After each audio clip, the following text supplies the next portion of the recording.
예, 여러분 반갑습니다. 어반입니다. 오늘은요, 주박은 대한민국, 환율 주댐, 환율 1430원, 체감은 1600원, 대한민국 망했다! 라는 주제로 이야기를 하려고 하는데, 사실 뭐 요 근래 들어서 제 유튜브에 유입된 사람들은 약간 그 레카 이야기, 특히 뉴젠스나 이런 이야기로 유입된 분들이 많아가지고, 요런 이야기 하면 바로 구독 끊고 나가거든, 사실. 끊고 나가, 이런 얘기 할 때마다. 근데, 이게 이 뉴젠스 이야기를 아무리 찾아도 이게 없다니까. 없다니까요 진짜.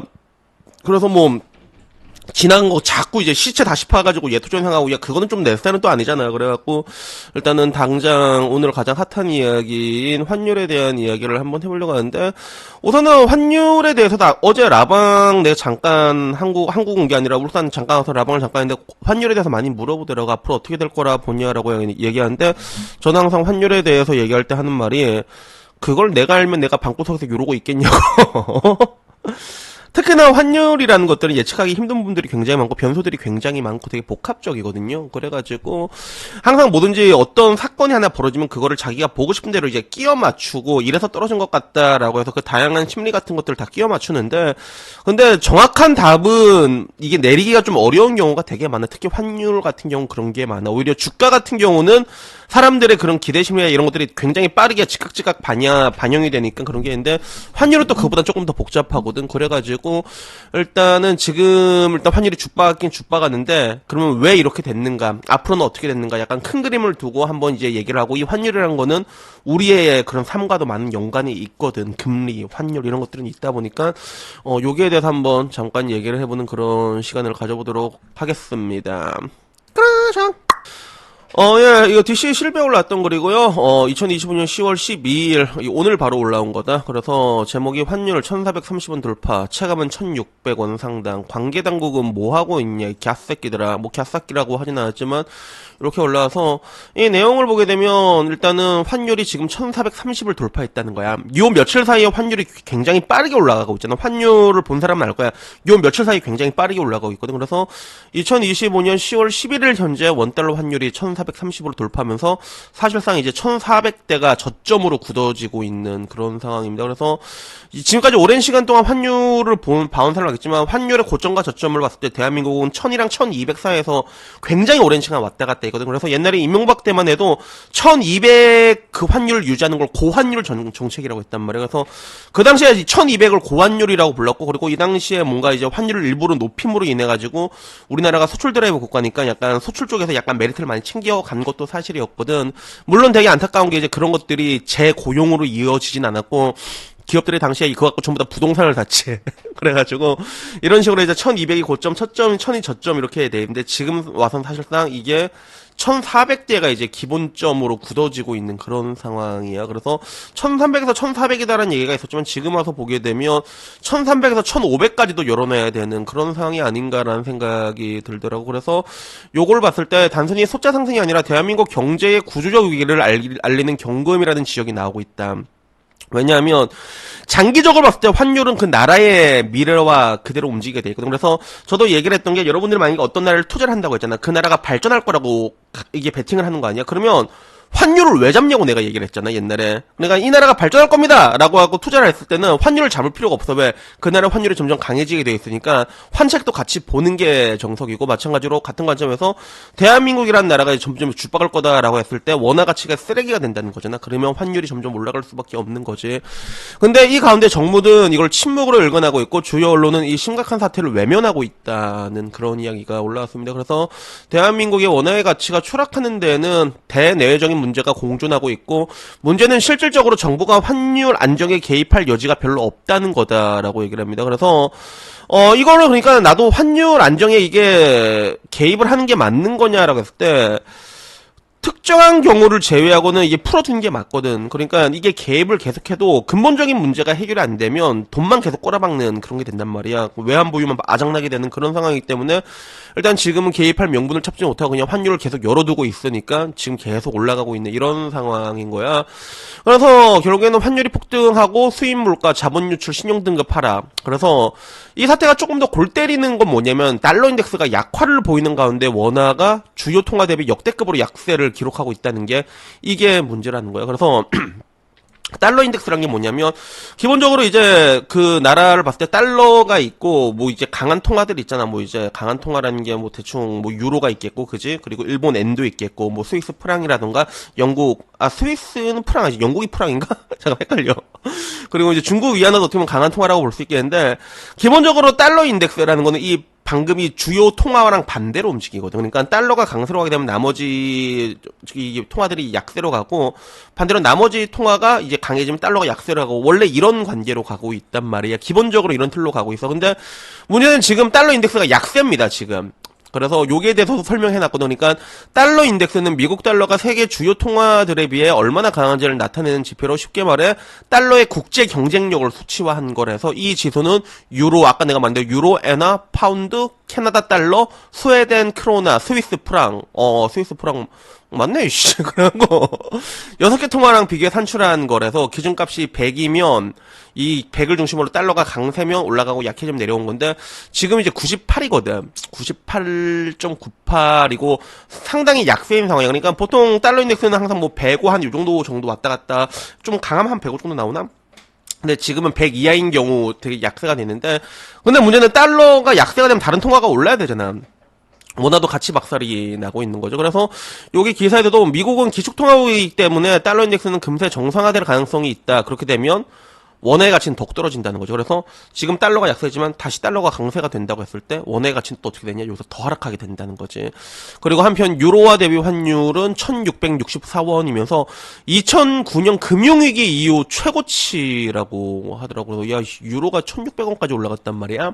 그래서 지금은 이제 원화의 신뢰도 자체 사람들이 의문을 던지고 있는 그런 상황이라고 볼 수 있어. 그리고 기본적으로 환율이 상승하게 되면 수입 물가가 급등하게 되고 특히나 원자재 수입하는 중소기업이나 이런 쪽에서는 원가 부담에 많이 몰리게 되는 것들이지. 근데 보통은 뭐 이런 게 정말로 무서우면 다 선물 거래를 합니다. 선물 거래를 하고 그리고 이 정도 환율 변동성이라면 한국 시장 더 이상 안전하지 않다라고 전문가들이 경고를 하고 있는 거야. 그래서 결국에는 이게 결국에 한국이란 나라의 한계가 선진국이냐 이머징이냐라고 했을 때 아직까지 대한민국 이머징 국가의 대장이라고 투자 관점에서는 그런 쪽으로 간 경우가 많아. 그래서 지금 와서는 우리가 뭐 이제 모건 스탠리 선진국 지수에 편입된다 안 된다 이런 얘기들도 많고 또 어디에는 편입된 나라도 있을 거야. 그리고 지수가 있을 건데 근데 결국에는 이렇게 좀 이렇게 흘러가는 방향이나 이런 게 원래 대한민국 자체가 대외 변동성이 굉장히 취약한 국가거든. 약간 좀 이게 주박 같은 그런 모습들이 있긴 있습니다. 그래가지고 여기에 대해서 전문가들이 이거 큰일 난 거 아닙니까? 사장님 큰일 난 거 아니에요? 이렇게 얘기하고 있는 그런 상황이고 여기에 대해서 정부는 침묵, 언론은 외면, 국민은 불안하다. 이렇게 얘기하고 있습니다. 그래서 기획재정부랑 한국은행은 시장 상황을 면밀히 주시하고 있다는 원론적인 입장만 반복하고 있지만 기준금리 조정이나 외환시장 개입에 대해서 구체적인 대응은 전무하다는 거죠. 그래서 여기에 대해서 경제 전문가들 사이에서는 이대로라면 IMF 수준 위기가 재현될 수도 있다라고 얘기를 합니다. 그래서 언론의 태도는 더욱 심각한 게 국민의 세금으로 운영되는 KBS, MBC 공영방송 MBC는 사실상 내가 봤을 때 북한 방송 아니냐? 근데 여기에 대해서 환율 급등 사태를 전혀 얘기를 안 하고 있으니까 이거는 알 권리를 또 침해하고 있는 게 아니냐 뭐 이런 얘기들도 나오고 있습니다. 그리고 미국의 LA공항의 환전소에서는 현재 1달러에 2,000원대로 교환 가격이 형성되고 있다는 얘기를 야 2,000원 아니지 이거는 뻥커 너무 친 거 아니냐 이게 아무리 그래도 뭐 근데 그런 얘기가 나오고 있습니다. 그래서 이거는 거의 IMF 수준이다. 이러면서 근데 대한민국은 이제 주가가 또 3,500선을 돌파했으니까 이게 뭐 어떤 상황이냐라고 얘기하고 있는 건데 대한민국 근데 주가는 굉장히 항상 이게 저평가가 오랫동안 돼 있었거든. 근데 밸류에이션이나 뭐 이게 되게 약한데 부동산으로 갔던 장면 조금만 부동산 이게 주식으로라도 올라갈 수밖에 없는 그런 상황이긴 해. 그래가지고 그런 거 하나하나 다 의미를 부여하기 시작하면 답이 안 나오는 상황이고 그리고 지금 이 상황에서도 원화 가치는 근데 지속적으로 하락을 하고 있다는 거야. 그래서 그 원인은 뭐 향후 이제 뭐 미국과의 관세 협상이 지금 약간 좀 이제 또 난항을 겪고 있고 불확실성이 많기 때문에 그렇기 때문에 이제 정부는 위기를 직시하고 국민에게 신뢰를 줄 수 있는 실질적 대응에 나서야 한다. 뭐 이런 식으로 기사가 나왔습니다. 그래서 요걸 보는 DC 반응은 뭐야? 독재명 이 미친 새끼 지금 뭐해? 나라가 실시간으로 망해가고 있는데 책임 안 지냐? 이러고 상시 계엄 환율이노 이런 이야기. 그리고 정권 자체가 쿠데타 정권이긴 하다라는 이야기부터 전 국민 배급만 몇 번을 뿌렸는데 원화 가치가 떨어진 건 당연한 거 아니노? 이러고 20년 후면 노인 인구가 1700만 명인데 이거 어떻게 할 거냐. 탈조선 하는 거로 강권한다라는 이야기. 그리고 농담 아니고 코스피라도 사는 게 지금 네 재산을 보호하는 거다. 관세 쳐맞은 거 일본 메타로다가 약원화 만들어서 무역 수지 개선하는 것이 정책 기조인 게 거의 확실하다라고 얘기했는데, 근데 일단은 지금은 전 세계적으로 돈을 존나 풀고 있잖아. 근데 항상 얘기하지만 돈을 존나 풀면 그게 자산 가격이 보통 올라갑니다. 보통 올라가. 내가 항상 말한 거 보통은 이제 70% 80% 정도 올라가게 된다는 건데, 근데 내가 항상 얘기한 게 그 환율, 제가 진짜 몇 년 전부터 계속 그 달러 자산을 사라고 했잖아. 그러니까 달러 자산을 가진 사람은 지금 이제 환차익을 본 그런 상황이라고 볼 수가 있는 거지. 그래가지고 항상 말하지만 안정적인 포트폴리오 굉장히 중요하고, 그리고 뭐 호들갑 떨지 마라. 나라는 망해도 된다. 아직까지 정신 못 차린 중신들 때문이라도 이 나라 망해야 된다, 뭐 이런 얘기들도 있고, 그리고 실제로 방금 좀 돈을 풀면 자산 가격이 올라간다는데 지금 하는 마통이 올해 150조.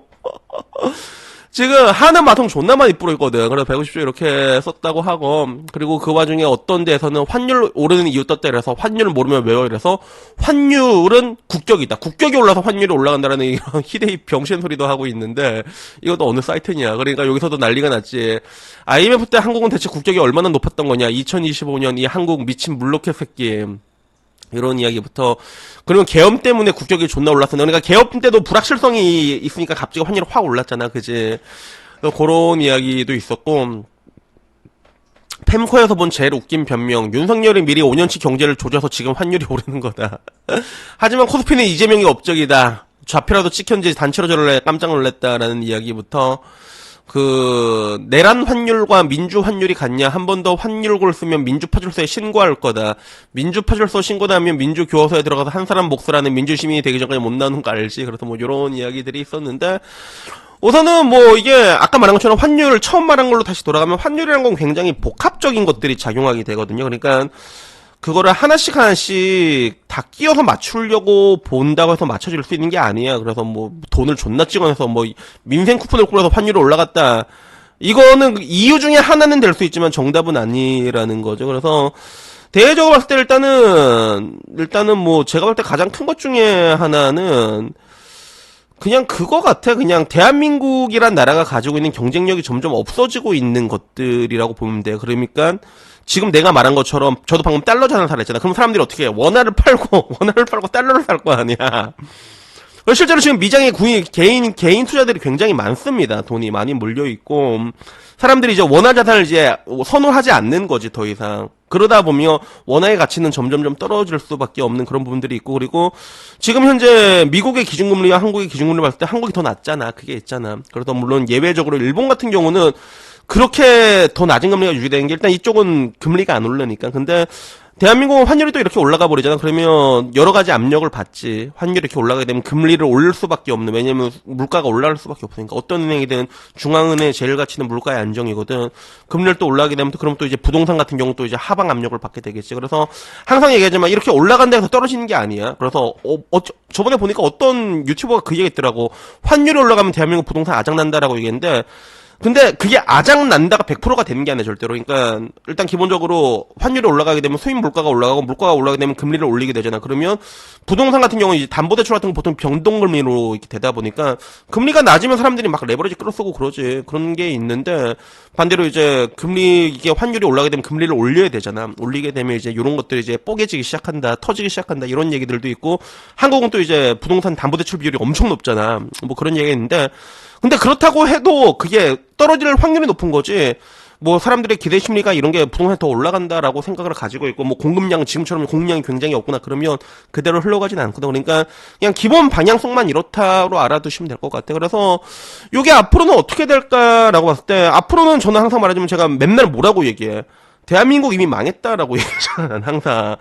그러니까 환율은 계속 올라갈 거야. 차츰차츰 계속 올라갈 거라고 난 그렇게 보고 있단 말이야. 그래서 어디가 고점이고 어디가 저점인지라고 맞추는 건 의미가 없는 거죠. 왜? 그걸 알면 내가 여기서 얘기는 안 하는, 이런 얘기를 내가 왜 하고 있겠냐고. 근데 항상 말할 때 제가 포트폴리오를 항상 강조할 때 환율 열린 걸 항상 가지라는 게 이런 이유 때문이거든요. 그래서 아마 앞으로 봤을 때 대한민국은 지금 터질 게 너무 많아. 내가 봤을 때는 터질 게 너무 많이 남아있거든. 터지려면 터질 게 너무 많이 남아있어가지고, 이 가운데서 앞으로 그런 게 또 터지게 되고, 불안정하게 되고, 계엄 때도 환율이 갑자기 올라간 것처럼 그런 것들이 터질 때마다 환율은 이제 위로 더 열려있다라고 보시면 될 것 같아요. 위로 더 열려있는 그런 관점이라가지고, 뭐 만약에 이제 정말로 환율이 급등하게 된다, 그런 상황이 오게 됐을 때는, 그때는 뭘 사라? 정답! 잠깐만. 말 안 해줄 거지롱. 그래서, 이거 이따가 이제 유튜브 많이 본 사람은 이제 뭔지 알아. 그치? 뭔지 아는데. 근데, 하나 확실한 거는, 장기적으로 봤을 때 대한민국의 가치는 점점 이제 꼬라박게 되지 않을까 그런 생각이 듭니다. 그리고, 이 얘기는 제가 항상 얘기하는 게, 그렇다고 달러에 내가 몰빵하는 얘기도 절대로 아니에요. 달러도, 예전 같지는 않거든, 지금 와서는. 그러니까 지금 결국엔 뭐가 존나 올라가고 있어. 그게 이제 금이 올라가고 있는 거야. 그래서 항상 전통적인 자산하면 주식 채권이 있는데, 주식시장, 채권시장에 둘 다 좆되는 경우가 있어. 그때는 보통 이제 금이 올라가게 돼 있거든. 그래서 그런 게 올라가고 있는데, 그러면 지금 금 사면 되냐라고 했을 때, 그건 또 몰라. 지금 올라가다 또 떨어질 수도 누가 하라고 맞잖아. 그러니까, 가장 중요한 건 뭐다? 다 조금씩 사라. 나의 투자 철학 항상 마음의 안정적인 투자를 해라. 그래서 오버나잇이 두려우면 포트폴리오 문제가 있다 제가 항상 얘기하잖아요. 그러니까 항상 그런 식으로 포트폴리오 잘 챙겨가지고 지금 같은 시기일수록 근데 달러 자산이나 이렇게 원화보다는 이제 반대로 흘러갈 수 있는 자산의 비중을 조금 더 많이 가져가는 건 그건 어쩔 수 없는 선택이라는 거는 그거는 하나 확실하다라고 얘기할 수 있는 것 같습니다. 그래서 저는 오늘 여기까지고요. 다음에 조금 더 재밌는 이야기로 찾아뵙도록 하겠습니다. 이상입니다. 감사합니다. 땡큐.